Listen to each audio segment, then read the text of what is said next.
मेरे प्यारे दोस्तों, ज्ञान के सागर में आपका स्वागत है। दोस्तों, हमारा जीवन भाग-दौड़ भरा है या यूँ कहिए कि इस भौतिकवादी युग में हम पैसा कमाने के पीछे इतने ज़्यादा भाग-दौड़ में लगे हुए हैं कि हम ज़िंदगी जीने का एहसास ही नहीं रखते। जीवन क्या है? इसको कैसे समझा जाए? जीवन में उतार-चढ़ाव, पैसा, प्यार, नातेदार, रिश्तेदार, हमारे अपने इमोशंस, हमारे अपना आईक्यू, इन सब का क्या वैल्यू है? इन सबको हम किस तरीके से अपने जीवन में व्यवस्थित करके जीवन को सुंदर बना सकते हैं? मुझे लगता है शायद बहुत ही कम लोग इस बारे में विचार करते हैं। अभी मैंने एक बड़ा अच्छा लेख पढ़ा, तो मुझे लगा कि आपके साथ शेयर करना चाहिए। आपने स्टीव जॉब्स का नाम सुना होगा। 56 साल की उम्र में उनकी डेथ हो गई थी। अरबपति, खरबपति थे।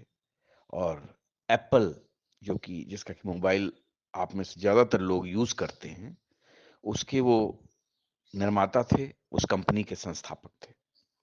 उन्होंने अपनी मृत्यु से पहले कुछ बातें कही थी, उनके अंतिम शब्द थे। उन्होंने कहा कि मैं व्यापार जगत में सफलता के शिखर पर पहुँच गया हूँ। दूसरों की नज़र में मेरा जीवन एक उपलब्धि है। हालाँकि काम के अलावा मुझे कोई खुशी नहीं थी। काम, काम और काम। अंत में धन बस वही एक सच्चाई है जिसका कि मैं आदी हो चुका हूँ। इस क्षण में अपने अस्पताल के बिस्तर पर लेटे हुए और अपने पूरे जीवन को याद करते हुए मुझे एहसास होता है कि जिस पहचान और धन पर मुझे इतना गर्व था, वह मृत्यु के सामने फीकी और महत्वहीन हो गई है। हाँ, बिल्कुल सही है। आसन्न मृत्यु के सामने वो धन और पहचान, वो बिल्कुल फीका और महत्वहीन हो गया है। वो ये आगे कहते हैं कि आप अपनी कार चलाने या अपने लिए पैसे कमाने के लिए किसी को काम पर रख सकते हैं, लेकिन आप किसी को बीमारी सहने और आपके लिए मरने के लिए काम पर नहीं रख सकते, चाहे आपके पास कितना भी पैसा क्यों ना हो। खोई हुई भौतिक वस्तुएं मिल सकती हैं, लेकिन एक चीज है जो खो जाने पर कभी नहीं मिलती और वो है जिंदगी। हम अभी जीवन के जिस भी चरण में हैं, समय के साथ हमारा सामना उस दिन से होगा जब पर्दा बंद हो जाएगा। इसलिए अपने परिवार, जीवन साथी और दोस्तों से प्यार करें, उनके साथ अच्छा व्यवहार करें, उन्हें संजोना सीखें। जैसे-जैसे हम बड़े होते हैं और समझदार होते हैं, हमें धीरे-धीरे एहसास होता है कि चाहे आप ₹100 की घड़ी पहने या 1 करोड़ की, दोनों समय एक जैसा बताती हैं और एक जैसा ही समय देती हैं। हमारे पास चाहे कितना भी महँगा बटुआ क्यों ना हो, अंदर जो भी पैसे रखे हुए हैं, वो समान ही होते हैं। कार आप चाहे करोड़ों की चलाएँ या हल्की-फुल्की कोई पुरानी सेकंड हैंड भी चलाएँ, जो मार्ग होगा और जो दूरी होगी, वो सब समान ही होगी और लोग एक साथ ही गंतव्य पे पहुँचेंगे। स्पीडोमीटर सबका सेम ही चलेगा। तो इसलिए आप सोचिए कि आप कितनी भी महँगी शराब पिएँ, चाहे सस्ती पिएँ, हैंगओवर एक जैसा ही होता है। घर चाहे 300 वर्ग फुट का हो, चाहे 10,000 वर्ग फुट का हो, अकेलापन उसमें रहने वालों को एक सा ही महसूस होता है। देखिए, आप इस चीज़ को समझिए कि आपकी सच्ची आंतरिक खुशी इस दुनिया की भौतिक चीज़ों से नहीं आ सकती। आप फर्स्ट क्लास में अगर उड़ान करते हैं या इकोनॉमी क्लास में, तो विमान अगर नीचे गिरेगा, तो आप उसके साथ ही नीचे जाएँगे। लैंडिंग और टेक ऑफ दोनों में एक साथ ही होता है, सिर्फ़ जगह का फ़र्क होता है। इसलिए स्टीव जॉब्स कहते हैं कि मुझे आशा है कि आपको एहसास होगा जब आप पुराने दोस्त, भाई और बहनें हैं, जिनके साथ आप अपने बातचीत करते हैं, हँसते हैं, बात करते हैं, गाते हैं, उत्तर, दक्षिण, पूर्व या स्वर्ग और पृथ्वी के बारे में बात करते हैं। यही सच्चा सुख है। जीवन का एक निर्विवाद तथ्य ये है कि अपने बच्चों को अमीर बनने की शिक्षा ना दें।